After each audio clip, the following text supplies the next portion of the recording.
ایک بادشاہ کے دربار میں ایک اجنبی نوکری کی طلب کے لیے حاضر ہوا۔ قابلیت پوچھی گئی تو کہا سیاسی ہوں۔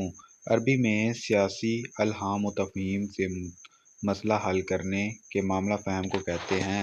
بادشاہ کے پاس سیاست دانوں کی بھرمار تھی۔ اسے خاص گھوڑوں کے اسطبل کا انچارج بنا لیا جو حال ہی میں فوت ہو چکا تھا۔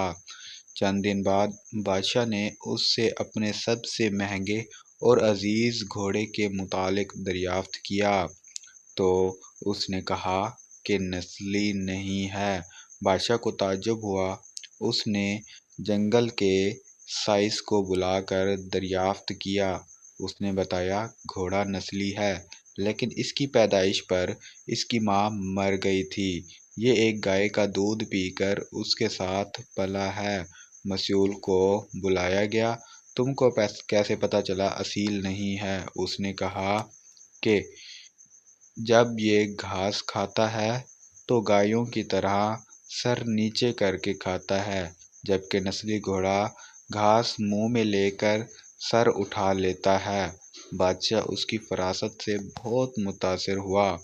مسئول کے گھر اناج، گھی، دمبے اور پرندوں کا اعلیٰ گوشت بطور انعام بھجوایا۔ اس کے ساتھ ساتھ اسے ملکہ کے محل میں تعینات کر دیا۔ چند دنوں بعد بادشاہ نے مصائب سے بیگم کے بارے میں رائے مانگی۔ اس نے کہا طور و اطوار تو ملکہ جیسے ہیں لیکن شہزادی نہیں ہے۔ بادشاہ کے پیروں تلے زمین نکل گئی۔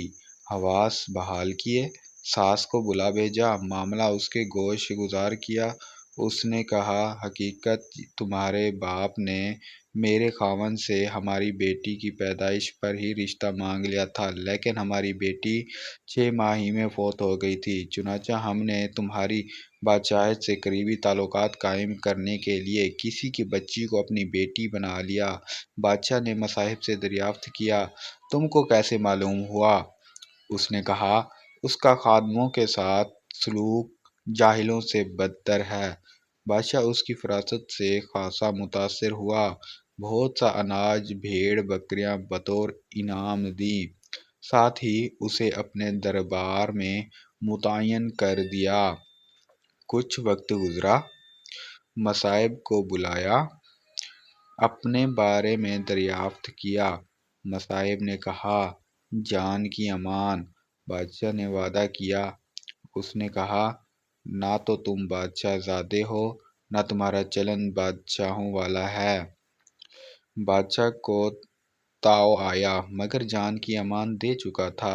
سیدھا والدہ کے محل پہنچا۔ والدہ نے کہا یہ سچ ہے، تم ایک چرواہے کے بیٹے ہو، ہماری اولاد نہیں تھی تو تمہیں لے کر پالا۔ بادشاہ نے مصاحب کو بلایا، پوچھا تجھے کیسے علم ہوا؟ اس نے کہا بادشاہ جب کسی کو انعام و اکرام دیا کرتے ہیں تو ہیرے موتی جواہرات کی شکل میں دیتے ہیں لیکن آپ بھیڑ بکریاں کھانے پینے کی چیزیں عنایت کرتے ہیں۔ یہ اسلوب بادشاہ زادے کا نہیں کسی چرواہے کے بیٹے کا ہی ہو سکتا ہے۔ عادتیں نسلوں کا پتہ دیتی ہیں۔